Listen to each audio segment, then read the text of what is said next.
Here we are then, guys, the finale of Moto 2, and we've qualified in third place, which you can see there, about just over a tenth of a second behind the leader, and I'm looking forward to this one. I honestly did expect, I know it sounds a bit stupid, but I expected to be on pole. In the past, I've been really decent around this track, but today it took me quite a few laps to get that time there, which wasn't anything special really. It was obviously not even on the, oh sorry, it's the front row of the grid, isn't it, in MotoGP 3 on the front row of the grid. So we'll see what happens here. Last race of the Moto 2 season, and after this we will either, I'm not sure whether we get to choose our team next or whether we have to do the Moto Ranch thing, which is probably going to be in the next video, to be perfectly honest. So here we go. Sam Lowe's is on pole, then it's Zarco. Zarco beat us by 1/1000th of a second to second place on the grid. That's pretty crazy stuff, but hopefully we've got enough pace in this race to get a victory. It'll be a really good way to end off the season with three podiums in a row. Obviously a win in, where was it? The third to last race, then second in the Malaysian Grand Prix last time out. Australia we won, second place in Malaysia. If we can get a win here today, that'd be a nice little way to end off the season. Is it really possible? We'll see, but we've got a nice move there into lead this race here. Side by side with Sam Lowe's. No, we've managed to get past him here now on the brakes here. This is a tough corner to get right, especially on the first couple of corners when everyone is so close. It's so easy to lose the positions there.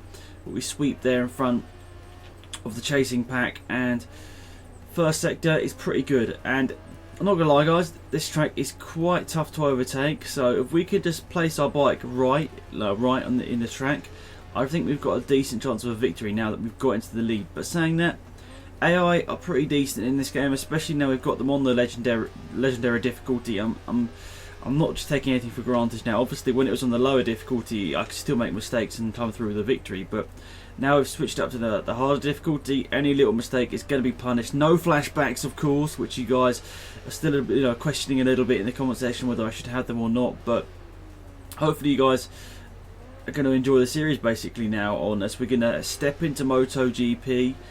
It might be the next video, I'm not too sure. We'll see how long this goes on for. If we get the team offers in this episode, or probably the Moto Ranch will be the next episode, or it might even be like a little bonus video in the description or something. I'm not too sure how I'm going to work it, so I'm not too sure how many people actually want to see it, but nonetheless, I'm sure we'll have it in some sort of video at least. There won't be any of the rally show. I just completely do not want to do that. They're my least favourite parts of the game for sure.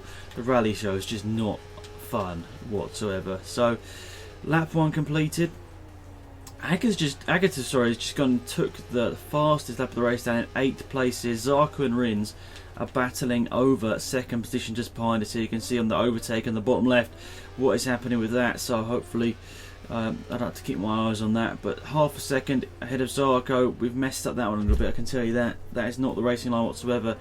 We're not going to have to go defensive here, just try and keep focused here. So overall, decent start of the second lap here. Just keep it on the racing line, and I'm not gonna lie, guys, this is exactly what I wanted now. The race, the pace in this race definitely seems to be a little bit better than qualifying. I think I did 4 or 5 laps in qualifying. Normally only ever do 1 or 2, so I really wanted to get a good qualifying. I think I was like 13th before I did a second run, which obviously put me on the front row of the grid and in 3rd place. But yes, it's kind of strange how the race pace is a lot better here. Oh no, made a mistake over the curbs. That's going to close them right up here. Zarco, I think it is, right behind us here. Very close to the last lap of the race. Rins is hopping his bike about all over the place. So the top 4 that have been in pretty much every single race look like they're going to finish top 4 in this race as well. I can see Rins, Zarco and Lowe's and myself in the top 4. It's been pretty crazy. It's basically been us 4 every single race. I remember a couple, obviously the glitch races in Austria, where obviously not all of us were on the podium. There was a couple of races where I can't remember what his name was now. It might have been Agata actually on the podium. Apart from that, very dominant from us 4 obviously at the front of the field here. It looks like Sam Lowe's is in 2nd place here. Lewis Salom just gets the fastest lap in 16th place. I'm not really pushing it here. I reckon if I was obviously chasing down the pack, I could probably be going for the fastest lap here, but I just want to try and do nothing silly here. It's, last lap of the whole season, and it would be just great to finish it off with a victory. Don't need to throw it down the road by going just like a tenth of a second faster over the lap. So yeah, this late switch in the season to over to to this bike has actually worked out quite well. We've actually just given up the position there to Sam Lowes, and we're hopping about all over the place, and now we are going to have to attack here. Zarco's gone past as well. That's not ideal whatsoever. We're going to go back past Zarco, but this is not how we wanted to end this season off here. Come on, Lowes, mate. We're going to get back past you, surely. We can't let this happen. Go down the inside, are we? If we can, we can't make it stick. We haven't got the grip through the corner, so it's going to have to be into the last corner, I think. Here, it's going to be a risky overtake for sure. Hop over the curbs. Oh no, we've actually got a good run through there. Lowes is going to be beaten, surely. We've got him on the exit of that corner here, so now we just need to not do anything silly through this corner here. Break it, break it, break it. Get it into the corner. Nice apex done. That's a nice overtake there on Lowes. Now we just need to make sure that he doesn't beat us to the line. We've actually had a really good run through that final corner. And there we go, guys. We're going to complete the season with 3 podiums in the last 3 races. 2 of those which were victories, and the other was the 2nd place last time out in Malaysia. I am not disappointed with that whatsoever. And yes, it is. Top 4, as always, is there. Lewis Salong gets the fastest lap down there in 16th place. He was only 1/10 faster than us, but I've got to say, guys, that's a good effort from Lewis Salong there. But there we go, 38 points we finished behind it. Alex Rins, a bit of a shock champion there in my opinion. I didn't expect that whatsoever. Alex Marquez jumped up to 15th place in the standings. I think that's the only move, isn't it? That's the only move in the last race of the season there. Who's the guy that got 20? Yeah, actually it was Verge, who actually lost the position to Marquez. He got a race win, guys, and he finished 16th place in the championship. That's just crazy. His only points over the whole season. Crazy stuff. But there we go, guys. Once again, Kalex win by 318 points. Obviously, Tech 3 get that one race victory in there as well. So our late switch to IO Motorsport didn't quite work out there, but our teammate for most of the season, Sam Lowes, only finished 3rd, which is a bit disappointing for him.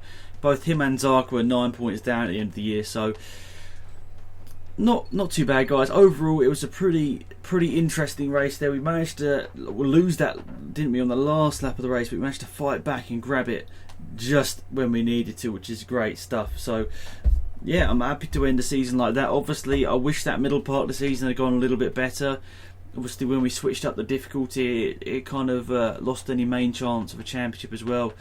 But it is the way it is. Right, guys, then now is the time to select our MotoGP team. So what have we got? We've got the not very good Ducati, the Mark VDS, Aprilia, a couple-year-old Ducati with Hector Barber and Baz, Tech 3 with Smith and a Sparkgrow, Cal Crutchlow. This was commented, you know, that was a possibility. Actually, we've got every single team. That is crazy. Wow, what do we choose then? Because I don't know. I think if we go on one of these top teams, we're going to really struggle. I'm not going to lie, guys. We're going to really struggle. Yeah. Whew, this is a tough situation here. We've got every single team available to us. I didn't actually expect that after finishing 4th in the championship. I expected maybe, if we're lucky, to get Ducati, but we get all of them.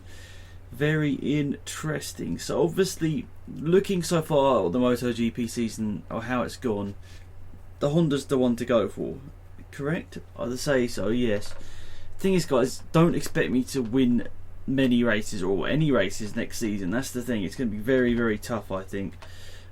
Whatever bike we go on to get, like, you know, beating our teammate is going to be very tough. Well, I'm more of a Yamaha fan. I know a lot of people might not like me for saying this, but I'm actually a Jorge Lorenzo fan. So obviously that is the law for the Yamaha team, but then also the fact that the Honda is obviously better. So that's that as well. Do we really want to go for a slower bike? There isn't really much point, is there? I mean, obviously, if I had not been given a better bike, I might obviously have started to question whether I want to go for a Ducati or whether I want to go for like an LCR Honda, for example. But the fact we've got these top 2 teams really is interesting, and I'm thinking maybe a couple of seasons on one of the top bikes, and then maybe we can go for if we're comfortably winning the championship, hopefully in the second season. That's what I'm hoping for, is to win the championship in the second season. Then we might sort of go down, if that makes any sense, like get a worse bike. But I'm going to go with Honda.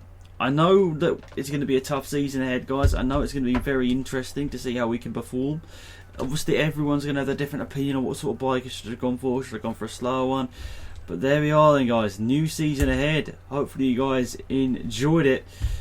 Let's get to the next one and let's get to the next episode. Thank you for watching. Hopefully you enjoyed it. It's been AlexZAfRo. Goodbye.